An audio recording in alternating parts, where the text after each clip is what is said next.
Welcome to the Marketing Moment with DB and Partners. I am your host, David Barry. I have my colleagues with me, Nicole Williams. Hi, guys. And Julia Reynolds. Hi, everyone. And this is the Marketing Moment. Our podcast is the 4th episode. And DB and Partners, the reason that we as a team are on this is we are members of a digital marketing agency. So as I mentioned, DB and Partners, specializing in brands that service the brain or the body. Said another way, if your customers learn it, eat it, or wear it, we help you sell it. And here we are in episode 4. We're thrilled with the progress that we've made. We're getting some great feedback, and get in now because we're going to be rich and famous one day off of this podcast, and you'll say you remembered us when. I tease. So with the episode that we're coming up with today, we're going to dive into what it means to nurture your audience and create loyalty with your customers. But before we get there, if you've listened to our first few episodes, you know that we're going to kick it off with our Digital Dash, which are our top news stories in digital marketing this week. And Nicole will be your guide. So tell us tell us the top stories this week. Yeah, of course. So headline number 1, this comes from Insider Intelligence. Last year, social media usage skyrocketed due to the pandemic. This year, not so much. So something we actually have seen with our clients that we're reporting on week over week. So this is a super interesting headline and kind of where we're at post-pandemic-ish. So last year, the amount of time adult users spent on social media on average per day rose by 13 minutes. While the total of 1 hour and 35 minutes is still higher than pre-pandemic levels, it's not growing at the same rate as before. People are re-entering society and leaving their screens alone. So we're definitely seeing this in data week over week, month over month, probably since March, honestly, when the vaccine rollout began. So we're seeing it as life turns back to normal. We are seeing a drop off with users actually on digital. That being said, despite the overall slowdown, TikTok and Reddit see the biggest increase, both in percentage and overall users. So some other interesting tidbits here that Julia found. TikTok will increase 18.3% to 78.7 million users, and Reddit 14.4% to 43.3 million users. Also worth noting that adult users of TikTok are now spending more time on TikTok than adult users are spending on Facebook. So this is definitely going to change and transition everything as we know it, paired with iOS 14 updates. I don't even know how to think about this right now. David. Well, it's a lot to digest. I did some quick math. If you think it, so 13 minutes less, pandemic usage of social media went up 13 minutes. So if it's an hour and 35 minutes now, it would imply that it was an hour and 48 minutes a year ago, for example. So that's a 9% difference. And you're right, that might not seem like that big of a deal, but when you look at it from an ad cost perspective, Nicole, already mentioned this, our clients are paying more for ads now than they were before. Campaigns, advertisers everywhere are seeing this. You're still running really strong, really qualified campaigns, but not only is there more competition from other brands back on the platform with full marketing budgets again, but users are on their devices less often. So you're paying higher amounts to reach those users when they are on their devices. So we're certainly seeing it. And as for the TikTok part, that doesn't surprise me at all. I think anybody who's been paying attention has seen the writing on the wall. The part that does surprise me is that the adult users are already superseding their usage compared to Facebook. I thought that would have taken longer. But every once in a while, I'm getting quote unquote boomers who are friends of mine sending me, TikTok videos. And I'm like, all right, this is kind of funny, but I'm surprised that you're there. But it's, the proof is in the pudding. And Reddit is funny, right? It just kind of like sticks somewhere below the radar for a really long time. And I feel like we've already talked about Reddit, and people spend a lot of their time and energy on the channel. And for it to start becoming maybe mainstreamish is pretty wild. Although I think the true Redditors will always want it to be a little under the radar. So I am a true Redditor, and yes, I want people to stay off of my platform 100%. Get off my lawn, right? Yeah. But I am curious in terms of the TikTok stat. So Julia, since you're on it the most, I have like a vague ghost account, which I don't use. I just really follow our brand at DBPAdv, follow. But I was wondering, we're seeing this stat. Are these people actually actively posting, or are they just like perusing? Are they just viewers? Are they like silently watching behind the scenes, behind the curtains? Like, what are they doing? I think people are posting. I think TikTok and its sort of anonymity, which I see a lot of people that have a TikTok, but they don't tell people that they know in real life that they have one. They just kind of post. And I think the casualness of TikTok, it doesn't need to be super refined. Instagram's very posed, very edited. I think because TikTok's so casual, you can just like post and go. You just post your little snippet and that's it. So I do think that people are posting, but I also think that people are just spending hours watching TikTok. And I mean people, I mean me. So I am the data right there. Yeah, as a cursory glance at, like, we'll talk about DB and Partners, our TikTok account, we are among the fortunate ones to actually get a lot of engagement on our videos. But if you do poke around and comb at the people who are following us, to Julia's point, yes, they're creating content, but it's content that's not getting seen for the most part. Not everybody is sort of figured out the algorithm the way that selfish, to pat ourselves on the back, that Julia has with regard to our content. So they're making it, but it's just not necessarily being seen. But I think the greater percentage of the behavior is watching and consuming.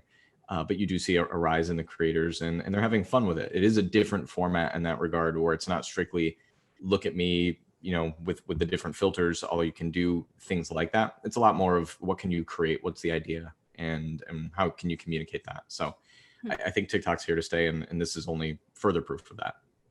I think the transition will just be odd if we see kind of the same boomers that joined Facebook early 2000s, like we're talking like 2007, 2008, when it all went downhill, when moms were joining.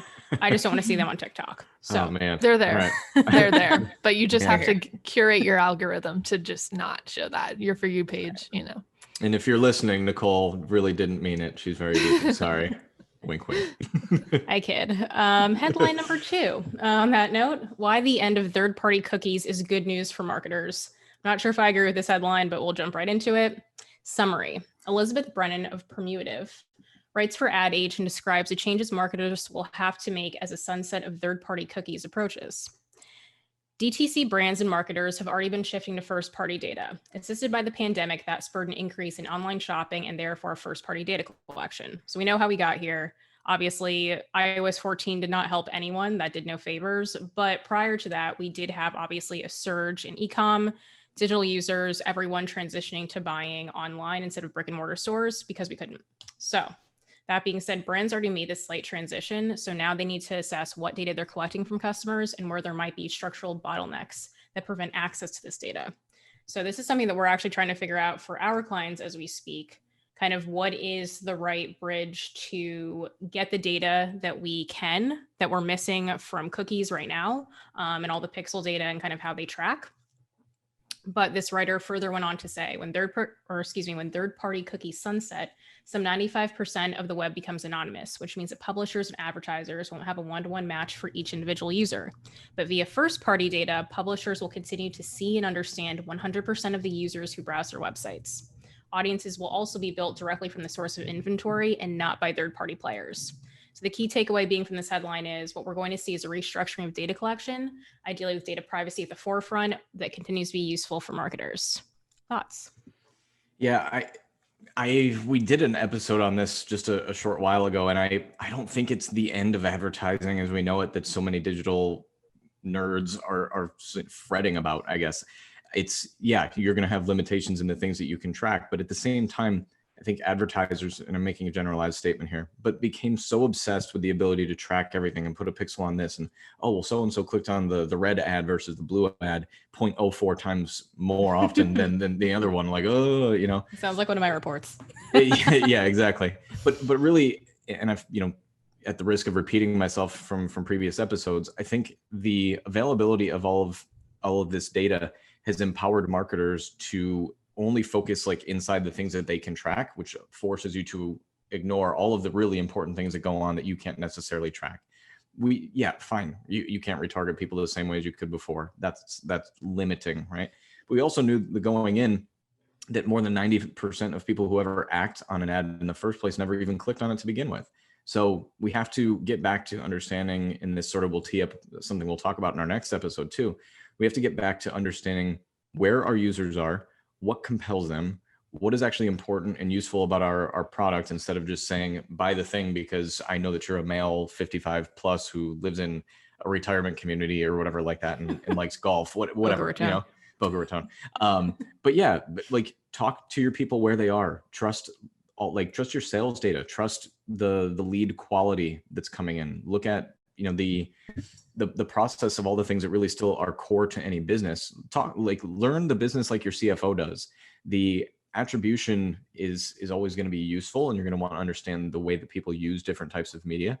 but look at the bigger picture, continue to understand how users are interacting with your content, and first party data will always still matter more. So if you're getting people to buy your products and you can still model audiences after that, you're collecting it, you give them good experiences in exchange for their phone number or email address, like this is not the end of the world. I do tend to agree with this article. Yeah, it's going to change things, but it's also going to get us back to hopefully actual real advertising, where we're trying to compel people with messaging that is designed to get their attention rather than just sell, data.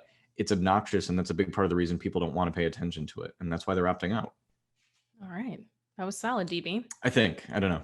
Solid take. No, you have me convinced. I agree. Right. It is a matter of going back to basics. Let's hope so. Yeah. Headline number 3. This is our last one before we hop into the topic of the week. So influencer marketing is booming, but where will they keep making all their money? Summary. TikTok has undoubtedly created the fastest track from micro to macro to mega influencer.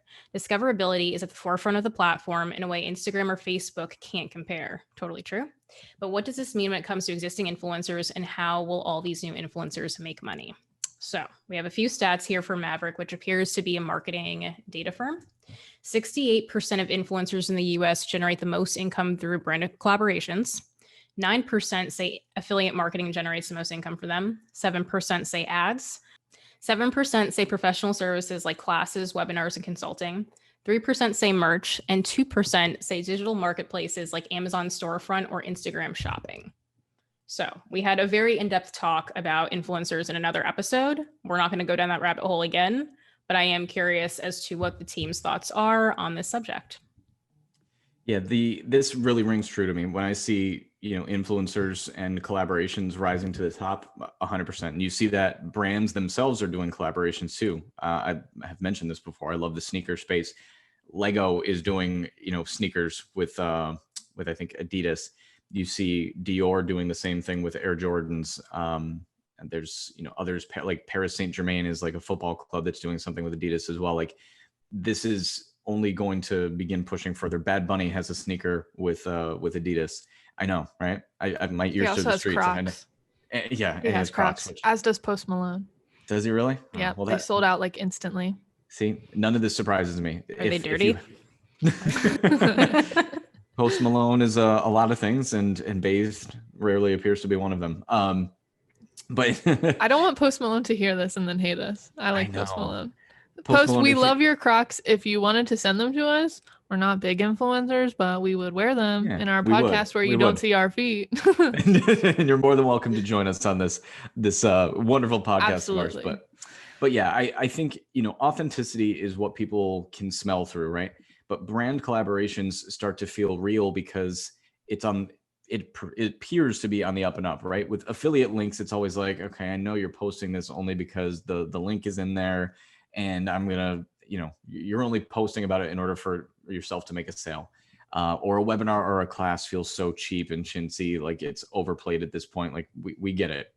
Everybody has something to sell, but collaborations still manage to feel authentic because it's at the highest level. Like the product is the product, right? Like it has the authenticity and credibility that comes from either side, and whatever the product of that collaboration is, tends to, earn the trust of consumers. And that's really what I think it comes down to, is influencer marketing will continue to boom and make money where it can be proven to be credible. And when there's not credibility, it's very clear to me why digital marketplaces and merch and professional services rank near the bottom of this, is because very rarely are they done well. Very rarely are they, is there real demand for those sorts of things too, right? It's abundantly clear that so-and-so is offering a masterclass because they know that it's a thing they can make money on, not because someone actually demanded a masterclass from you.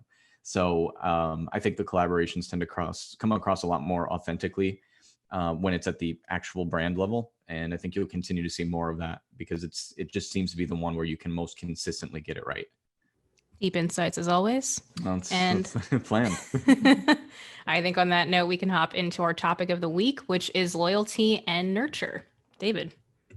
Yeah. So I feel a lot of things about this topic where everybody expects their customers to be loyal to them. And, most of your marketing funnels and these mavens and self-proclaimed gurus on all your Facebook ads who are like, oh, we built a click funnel and we sold, 38, whatever, like all the bro advertising is just infuriating at some point. But my point is not to air them out or air frustration toward them. Your traditional marketing funnel tells you that there's awareness, education, or interaction or whatever, and then purchase to the bottom. 1, 2, 3. The most important part is something that's rarely seen in your traditional marketing funnels in college or even high school if you were taught there, which is loyalty. Generally speaking, your Pareto rule or whatever of 80-20 says that 80% of your revenue is going to come from 20% of your customers. And how is that possible? Because they keep buying from you.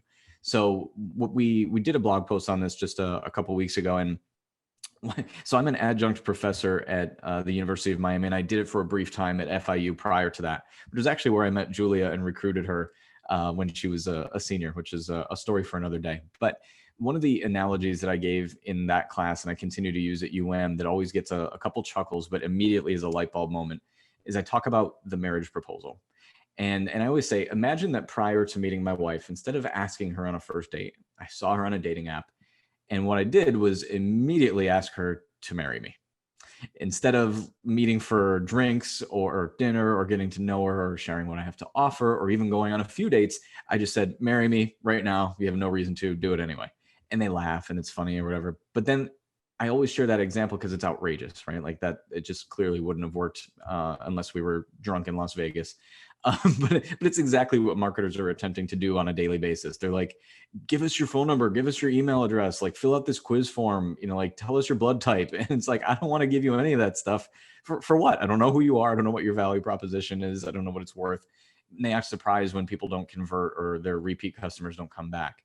And of course, marketers are not doing it on purpose, right? Like it could be a great product or a service, but the extent of some of their efforts to nurture these prospects and earn customer loyalty is half-baked sometimes, and it's missing altogether a lot of other times. So I think what I want to do is kind of go through, and this is an incomplete list, but in some ways mirrors the blog that we created on this subject, which we always encourage you to check out the latest that we have there at dbpadv.com. DB Partners Advertising. That's the acronym there in case you hadn't figured it out. But let's start with number 1, which is no one gives a damn about your lead form, right? We have conversations with clients about this all the time. Like, oh, well, we don't want them to go, to Amazon. We want them to buy from us. So we should ask for their email address and phone number so that we can get that information for ourselves. Yeah, I get that, right? Amazon is this walled garden where they're keeping all of their own customer data for themselves. But there's a reason customers are going to Amazon, right? It's easy. They like the shopper experience. They're not just going to jump to your website because you spent a lot of time designing it and you think it's better for you. They don't care what's better for you. They care about what's better for them. So if you want that to happen, if you think that you're going to do something that's compelling enough to pull them from Amazon, which by the way, I love e-commerce. I work in e-commerce. That's what this agency is e-commerce. I still buy most of my stuff on Amazon because it's easier. So, but I will only buy directly from a brand when it's the value is superior. So how do you make that superior? I think a purchase incentive is always an obvious one for a first timer. You can go on Amazon, you can get this thing for $30. Great. But if you buy from us on our website, maybe it's $35, but we're going to give you, 50% off your first purchase. I don't know. And all of a sudden it comes below that threshold for the first purchase, right? Once you do that, now all of a sudden you do have their information, especially if you had a valuable proposition in the first place, and you can communicate with them. They might still go to Amazon, but at least you have that information, first party data. We talked about the importance of that, to use it for any number of things that you would want to. Maybe there's a free gift, with a purchase, or if it's an item or service that's got like a long lead time, like if you're buying a car, for example, or a piece of software, you can help them kind of pre-solve their problems. Salesforce is a brand that everybody knows about in terms of CRM tools, right? Like you can go on their website right now and try their CRM tool, the leader in the industry, for free for 30 days if you fill out their lead form. That's a damn good value proposition. An entire month to go around, poke around in this thing for something that people are paying thousands of dollars for otherwise, right? So like that's real value. If you're not selling something that's as well known as Salesforce, I'd venture to say that's a lot of us, you can still provide rich content or video tutorials or downloadable step-by-step guides and things like that. a lot of this seems kind of like no brainer and doesn't seem sexy. By the way, it's not. None of this is really sexy, but you can tell the difference on an e-commerce site that's set up for the consumer and one that is set up for the brand by the brand. The brand who just wants to sell something and they don't care how it happens, and the ones who know better to recognize, yeah, a sizing chart really does matter. Yeah, a video of what the dress looks like from the front to the side and how the fabric moves or whatever, that stuff matters. So if you pay attention to those details, we work a lot in skincare, knowing what your skin should look like as you apply it. What is a pea-sized dollop on my finger to apply it, to my forehead or whatever? Like, what does that actually look like? I know, right? My team loves laughing at me when I talk about skincare, but but these are just examples. Before I get too bored of the sound of my own voice, I'm going to give you guys a chance to chime in on that. Does that feel like I'm just preaching, or Nicole, we can't hear you? I am going to jump in. I wanted Julie to jump in first, but I'll jump in. I think, yes, I agree on all of your points. I also think just having a strategic CRM tool in general is super helpful, mainly because the more sophisticated it is, a lot of them now include lead scoring. So it's really cool. We'll actually like rank a user based on the activity they've already taken on your website, if you have that integration already on your site. So you can then take a list and export it. Let's say a score was 1 through 5, 5 being they're the most likely to convert in your purchase funnel. You can then create campaigns and then target those users versus a user that might score a 2. And that user that scores a 2 is higher up in your conversion funnel. You need to push them through to consideration and then ultimately conversion. So I think that's super interesting. But yes, I agree to all your points. You just can't like coldly ask someone to marry you on the first date. I mean, it is what it is. Exactly. It is the best analogy. Well, I appreciate that, because it's until I think of a better one, I'll use that one. But your point about CRM tools is a really good one. And it kind of is reflected in this post that we had, which was like using people's data responsibly as well, right? To your point, not everyone wants to be, I mean, they understand that the reason that they're like giving over the information is because they might become customers, but it's not always like, marry me, right? It's just like, here, let's go bowling together. Let's go out to dinner. Let's take try me out to dinner first, man. Yeah, exactly. And that's really the equivalent, right? Use the data responsibly. So, I'll give an example. Let's say I bought a men's t-shirt from an e-commerce brand that sells men's and women's apparel, which I have certainly done in the past. I don't want email promotions for women's clothing afterward, because I've already shown that I am buying men's clothing. Now, if it's gifting, oriented messaging or whatever, buy something for, for the women in your life or whatever. Okay, that makes sense. But I get messages like this all the time from brands saying like, oh, women's clothing, on sale all weekend, 30 to 50% off. I'm like, it must be great news for them, but I don't care. I'm not opening the email. And now I'm, annoyed. And people don't fall out of love with a brand all at once, but it is death by 1,000 paper cuts. Those little things start to add up. We all are inundated with things in our inbox, right? Like we're not trying to listen to, all of it on repeat. We're going to unsubscribe at some point. But so let's say, I do fill out a lead form or give information, right? That's not an invitation to sell right away. To Nicole's point, it depends on who they are or where they are in their purchase process or the action that they took. So if I bought like a pair of socks from Louis Vuitton versus, 15 bags to give to all the women in my family or something like that, I should probably be treated a little differently if I only bought socks. So you have to be, providing content that's relevant to where people are, in their purchase profile, but also with the type of revenue that they're spending. Don't be pushing super premium products to somebody who has never shown an indication that they are in the market for them. There are softer ways to sort of, bring that behavior on over time, but their purchase behavior is an example of something that they're telling you who they already are. So treat them accordingly. If you're telling a guy who, who's working hourly, at the Burger King down the street that you want to go to the fanciest restaurant in town, and he continues to not pay attention to that, there may be a reason for it. So let's cater it to the right audience.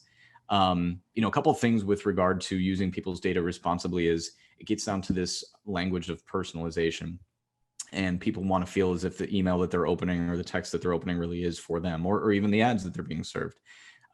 Personalized emails, right? Some quick facts on this.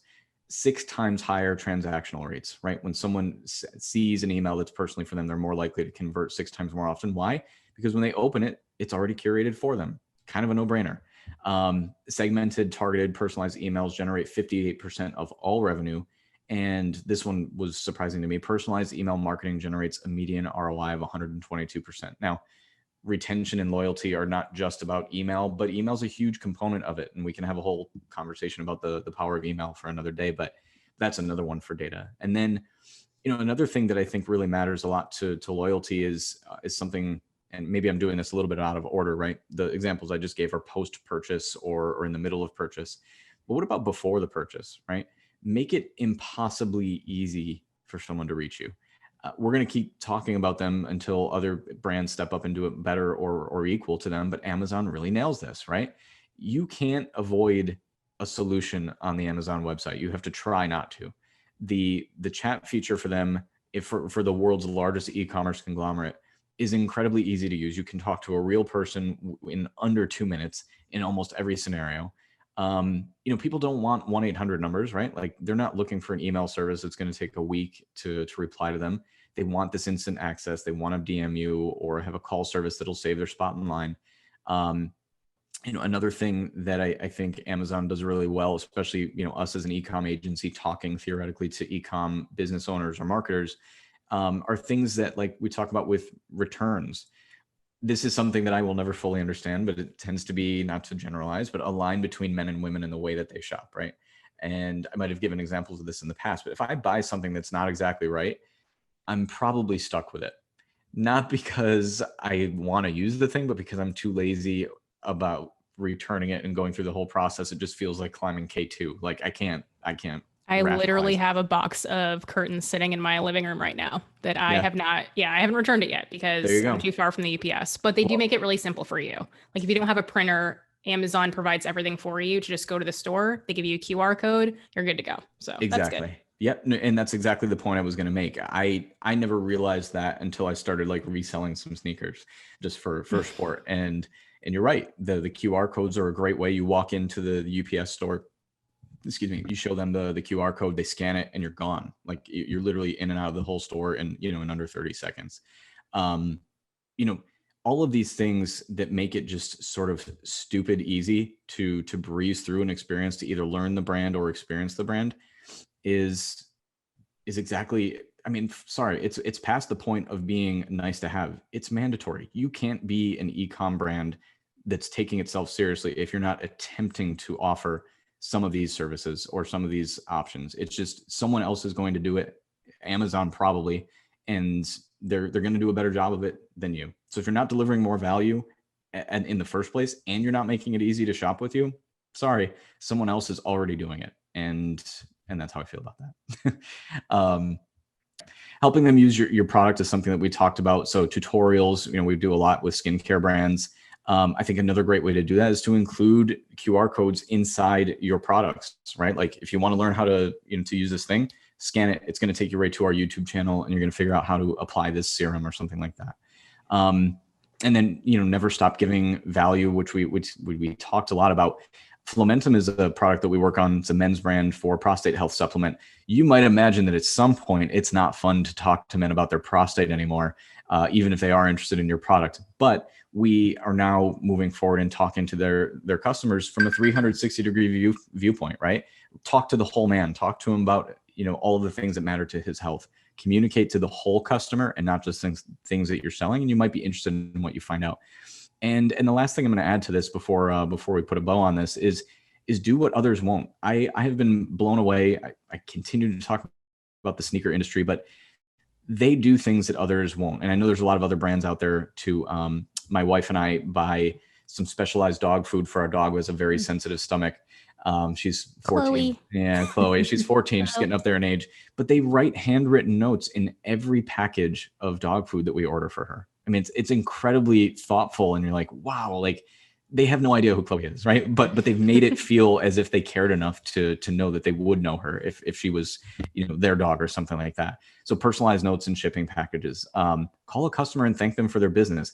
No joke, this happened to me with Milam's Supermarket, which is a modest-sized chain of supermarkets in South Florida. I think they only have 2 or 3 locations.